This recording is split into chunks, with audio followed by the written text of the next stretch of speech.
요한복음 11장 17절부터 27절까지 저와 여러분이 교독하시고 마지막 구절 같이 읽겠습니다. 제가 먼저 읽겠습니다. 예수께서 와서 보시니 나사로가 무덤에 있은지 이미 나흘이라.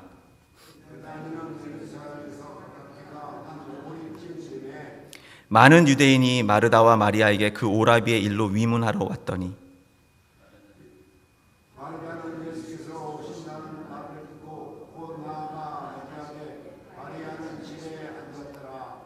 마르다가 예수께 여짜오되 주께서 여기 계셨다면 내 오라비가 죽지 아니하였겠나이다.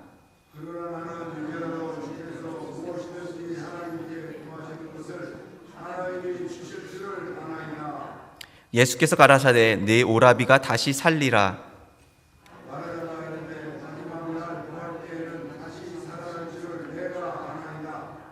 예수께서 가라사대 나는 부활이요 생명이니 나를 믿는 자는 죽어도 살겠고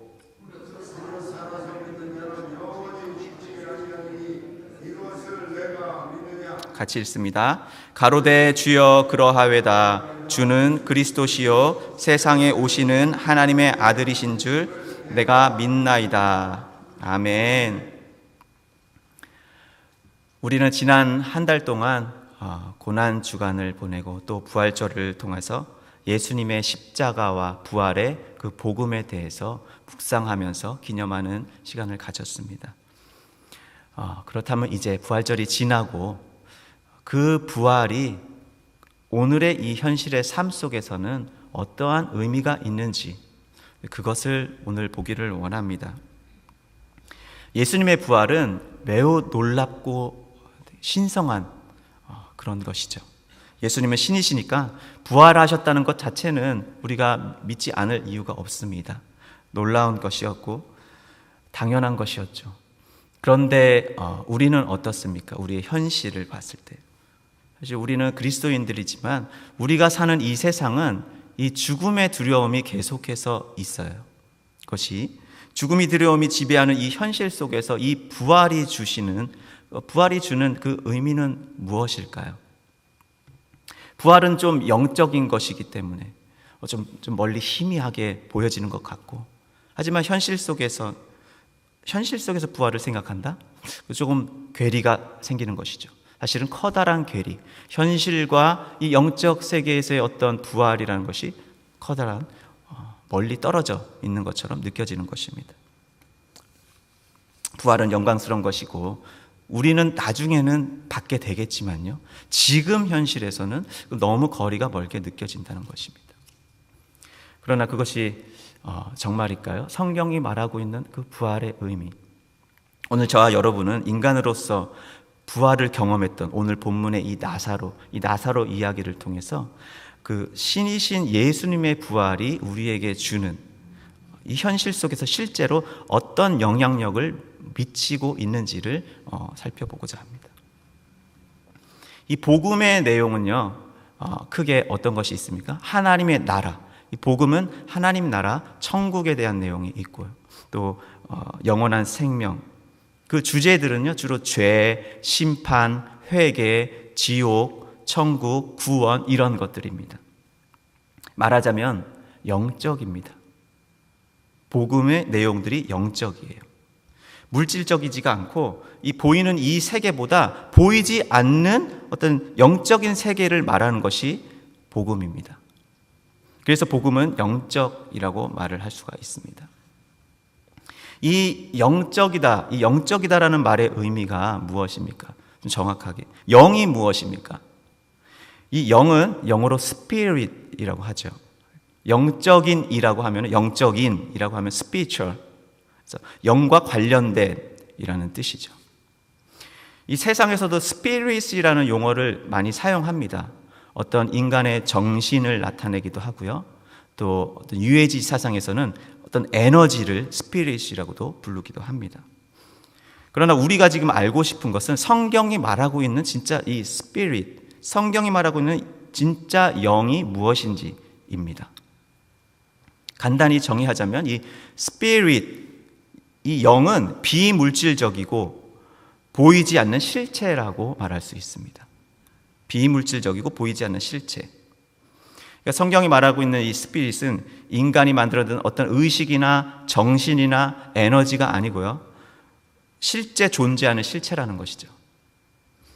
보이는 물질처럼 스피릿도 눈에는 보이지는 않지만 실체가 있다는 것입니다.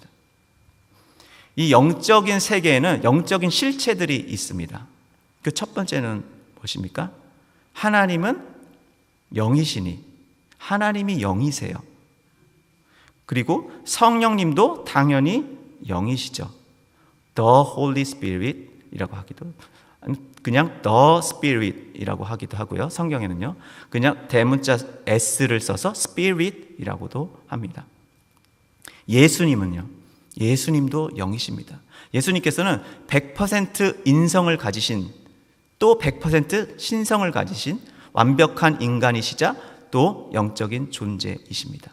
그래서 이 삼위 하나님, 예수님, 성령님께서 모두가 영이시죠. 그리고 또 영적인 존재가 무엇이 있습니까? 바로 천사가 있습니다. 그리고 그 천사들 중에서 타락한 천사들이 있죠. 바로 사탄과 그의 악령들, 졸개들이 또 영적인 존재입니다. 그리고 마지막으로 사람도 영적 존재이죠. 우리의 본질은 영이죠. 그래서 정리하자면 우리가 어떤 것이 영적이다라고 말할 때는 그 영적 실체들과 관련된 것이다 라는 뜻이죠. 삼위 하나님과 관련됐거나 혹은 천사나 사탄과 관련이 됐거나 혹은 사람의 영과 관련된 것, 그 본질적인 우리 안에 있는 본질적인 영, 스피릿과 관련된 것을 말할 때 바로 영적이다라고 말을 하죠. 그리고 영적인 세계라는 뜻은 바로 그 영적 존재들, 실체들이 있는 영역을 말하는 것이고요. 이 영적인 세계는 이 물질적인 세계, 즉 우리가 살고 있는 이 보이는 세계보다 더 본질적입니다. 복음이 이 영적 세계를 다루는 이유는, 복음이 물질 세계를 다루는 것이 아니라 영적 세계를 다루고 있잖아요. 그 이유는 영적 세계가 더 본질적이고 또 더 먼저 있었고 그리고 더 높은 차원이기 때문입니다. 물질 세계보다 이 영적 세계가 사실 더 높은 차원이에요. 이 개념을 갖고 계시기 바랍니다. 영적이다란 말, 이 영적이다란 말은 영적 존재들에게 관련되었다는 뜻이고, 영적인 세계가 더 본질적이고 물질적인 세계보다 더 본질적이고 더 높은 차원이다. 그래서 복음은 영적이다. 이것이 영적 세계에 대한 가장 우선되는 이해입니다. 그래서 이 복음이 영적이다라는 말은 그것이 물질 세계와는 다른 것이지만, 그런데 반드시 물질 세계와 전혀 관련이 없다는 뜻은 아니에요. 우리가 영적인 세계를 이해할 때 한 가지 오해하는 것이 바로 이것입니다. 바로 이 영적 세계가 곧 사후 세계를 말한다는 것이에요. 영적 세계는 사후 세계다. 죽고 나서는 영적 세계고, 근데 지금 사는 이 현실은 영적 세계가 아니고 물질 세계다라고 오해하는 것이죠. 그래서 우리가 물질 세계에서 살다가 나중에 영적 세계로 들어간다고 생각하는 것이죠. 근데 그래서 그런 이해를 가지고 있으면은 이 복음이 매우 내 현실과는 좀 동떨어진 것처럼 느껴지는 거예요. 왜냐하면 복음은 영적인 것을 다루고 있기 때문에 동떨어지게 느껴지는 것이죠. 그러니까 오늘 내가 복음을 들었지만은 그 들은 복음이 실제 그것은 사실 죽고 나서 이야기고, 지금 현실은 어떤 힘을 발휘하는 것처럼 느껴지지가 않는 것입니다. 그런데 그렇지가 않습니다. 영적 세계는 이 사후 세계만을 가리키는 것이 아니고요, 사후 세계와, 그러니까 우리가 갈 사후 세계와 현실 세계 모두를 지칭하는 말입니다. 모두를 포함하는 것입니다. 죽고 나서 천국만 영적 세계가 아니고요, 지금 눈에 보이는 이 현실도 다 영적 세계 안에 있다는 거예요. 물질 세계, 이 보이는 물질 세계와 사후 세계 모두가 영적인 세계다. 모두가 현실이다. 즉 지금 우리는 물질 세계와 영적 세계를 오버랩해서 같이 살아가고 있는 것이에요. 왜냐하면 영적인 이 실체들, 바로 하나님, 예수님, 성령님께서 지금도 계시고 무소부재하시고 또 천사들과 악령들도 이 땅에서 역사를 하고 있고요. 우리들도 영적인 실체로서 물질 세계 안에 같이 있기 때문이죠. 이것이 바로 세상 사람들과 다른 그리스도인들의 세계관입니다. 세상 사람들에게 이 현실은 눈에 보이는 것만 말을 합니다. 그렇지만 그리스도인들은 이 현실이라고 그리스도인들이 현실이라고 말할 때는 이 보이는 물질 세계와 보이지 않는 영적 세계를 모두 얘기하는 것이죠. 모두 오버랩해서 다 말을 하는 것입니다. 그것이 우리에게 현실입니다. 두 세계 모두 현실이고 지금 우리는 두 세계 모두에서 살고 있습니다. 이 사실이 완전히 좀 잡혀 있지 않으면은 이 하나님의 말씀이 좀 어려워집니다.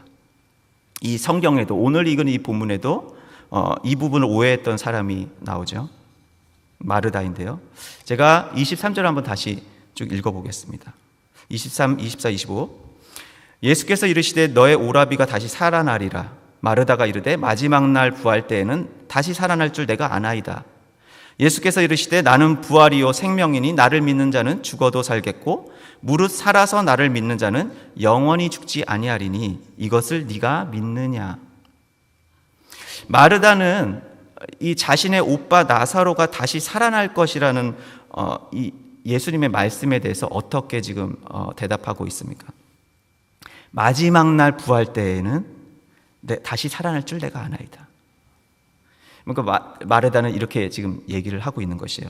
주님, 제가 부활도 믿고 이 영적 세계도 믿지만은 그것은 이 마지막 때 사후 세계에 들어갈 때 이야기입니다. 현실 세계가 아닙니다. 이 현실은 내 오빠가 죽었다는 것입니다. 이 마르다는 지금 현실과 영적 세계를 구분하고 있습니다. 그런데 예수님께서 어떻게 대답하십니까? 나는 부활이요 생명이니 나를 믿는 자는 죽어도 살겠고 무릇 살아서 나를 믿는 자는 영원히 죽지 아니하리니 네가 이것을 네가 믿느냐. 나를 믿는 자는 죽어도 산다. 그리고 살아서 나를 믿으면 영원히 죽지 않는다. 근데 현실 세계에서는 모두가 죽지 않나요? 나사로도 지금 부활은 했지만은 언젠간 다시 죽을 거예요. 그렇다면 이 예수님의 말씀은 무엇입니까? 지금 예수님께서는 이 물질 세계뿐만이 아니라 영적 세계에서도 이 어떠한 변화가 일어나는지를 동시에 말씀하고 계시는 겁니다. 언제? 그 변화가 언제 일어납니까? 예수님을 믿을 때. 예수님을 믿는 믿음이 이 물질 세계와 이 영적 세계 양쪽 모두에 영향을 미치고 있다는 것입니다. 이 믿는다는 것을 통해서 지금 나사로는 영적 세계에서도 영원히 멸망하지 않는 eternal life, 영생을 얻었고요. 뿐만 아니라 이 물질 세계에서도 몸의 부활을 실제로 경험을 했던 것이죠. 우리가 이 물질 세계와 영적 세계를 동시에 살고 있다는 이 인식이 왜 이렇게 중요하냐면요. 이 그리스도인들이 이 땅에서의 삶을 너무나 물질 세계 차원으로만 살고 있기 때문입니다.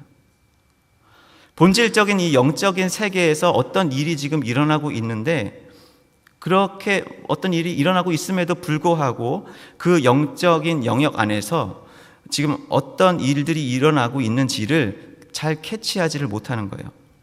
그리스도인들이 그것을 보지 못하고 2차적인 부차적인 이 물질 세계에만 관심이 있고 그것을 벗어나지 못한다는 것입니다.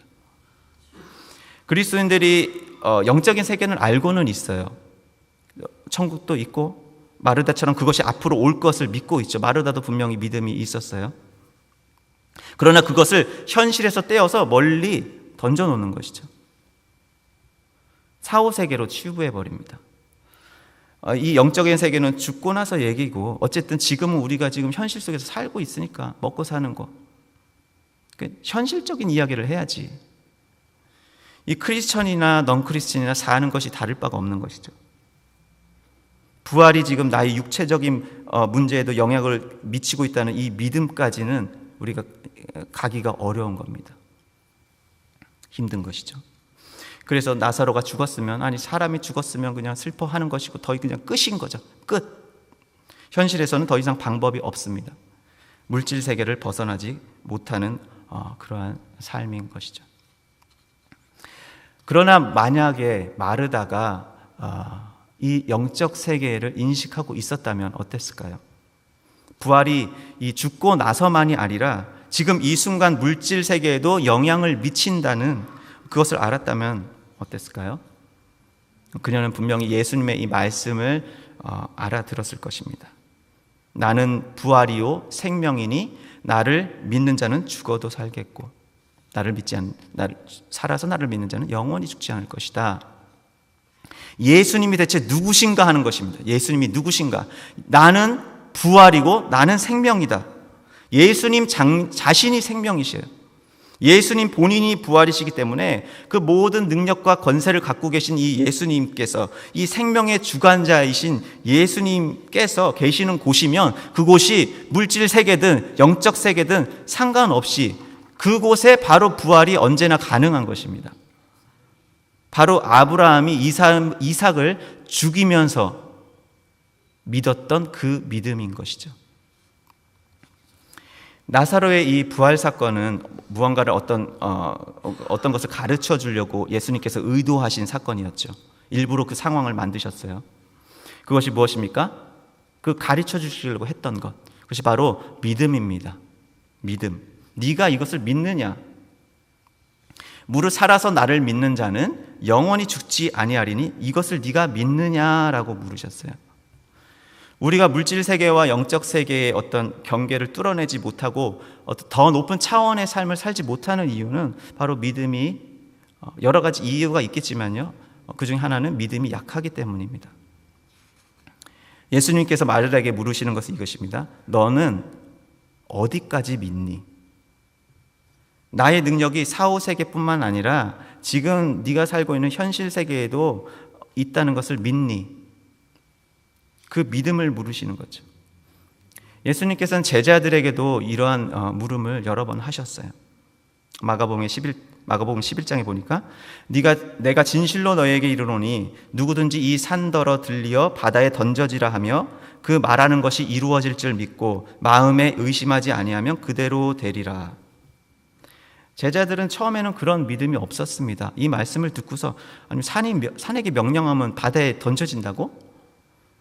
무슨 예수님께서 비유의 말씀을 하시나 아마도 그랬을 거예요. 그런데 나중에 성령 충만을 받은 후에는 어떻게 됩니까? 손수건을 얹으면 치유가 되고, 죽었던 아이가 살아나고, 또 귀신이 벌벌 떨어서 나가고, 또 아나니아와 삽비라의 죄를 물었더니 그 자리에서 즉사를 하게 됩니다. 제자들이 한 치유는 육체의 육체에 약을 발라주셔서 하는 치유가 아니었어요. 육체보다 더 본질적인 이 영적 세계를 다루는 방식이었습니다. 그리고 이 축사는 무엇입니까? 귀신을 쫓아내는 것인데, 이것은 곧 보이는 이 물질 세계에서 보이지 않는 영적인 실체를 드러내는 거예요. 끄집어내는 것입니다. 영적 실체가 물질 세계 안에서 완전히 드러나 버리는 것이죠. 이런 것들을 가능하게 하는 힘이 무엇입니까? 바로 예수님께서 가르쳐 주시고 싶었던 그것, 바로 믿음입니다. 그분은 부활 자체이시고 생명 자체이시고 치유 자체이시기 때문에 그분을 믿으면 모든 것이 가능하다는 믿음이죠. 그리고 또 어떤 믿음입니까? 하나님은 모든 능력, 창조주이시고 하나님께는 불가능이 없다는 믿음입니다. 그리고 성령님께서 지금도 우리에게 역사하시고 현실 속에서요, 일상의 삶에서 역사하시고 성령님의 은사를 주시기도 하고 성령님의 열매를 맺게 하신다는 그런 믿음입니다. 그래서 결과적으로 이 물질 세계의 차원을 넘어서서 영적 세계의 차원에서 우리가 삶을 살 수 있다는 믿음인 것이죠. 우리가 영적 세계의 차원에서 살아야 하는 목적이 반드시 현실 속에서 어떤 능력이나 기적을 체험하기 위한 것은 또 아닙니다.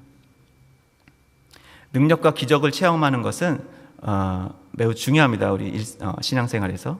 그렇지만 하나님 입장에서 볼 때 그것은 너무나 쉬운 것이에요. 하나님께서는 우리 삶 속에 기적을 주시기도 하고 또 기적을 안 주시기도 합니다. 둘 다 목적이 있습니다. 이 기적을 주실 때도 목적이 있고 기적을 주시지 않을 때도 목적이 있죠. 그 목적은 바로 믿음입니다. 어떤 사람은 치유가 즉시 일어나면서 기적적으로 일어나면서 믿음이 성장하게 되고요. 어떤 사람은 즉시 어떤 치유가 일어나지 않지만은 고통의 기간을 계속 겪으면서 그 프로세스를 겪으면서 믿음이 성장하는 것입니다. 그래서 그 믿음의 결국은 영생이고 그 영생의 결국은 또 영생을 받고 우리가 하나님 나라에서 하나님과의 그 완전한 교제, 그 영원한 안식으로 들어가는 것이죠. 그것이 기적에 또 기적을 주시지 않는 모든 것의 목적이 되는 것입니다. 말씀을 맺겠습니다. 우리가 현실 속에서 이 물질 세계를 넘어서 영적 세계를 인식하는 것은 그리스도인들의 아주 신앙생활의 출발점이다, 기초입니다. 그래야 하나님도 예수님도 성령님도 만날 수가 있고요. 영적 세계에 계시는 분이기 때문에 그분의 능력을 기대하면서 체험을 할 수가 있는 것입니다. 그래야 사탄과의 영적인 전쟁에서 싸울 수가 있고 승리를 할 수가 있는 것이죠. 우리가 영적 세계에 대한 인식이 전혀 없다면은 아마 사탄이 내 개인에게 공격을 해오거나 혹은 교회에 공격을 해올 때도 그 공격이 어떤 공격인지도 알지도 못하는 것이죠. 우리는 지금 영적인 세계를 살고 있습니다. 이 사실을 바르게 깨닫고 또 영적인 세계의 어떤 부활의 능력, 주님이 주시는 그 영적인 복을 누리는 저와 여러분의 삶이 되어야 할 줄 믿습니다.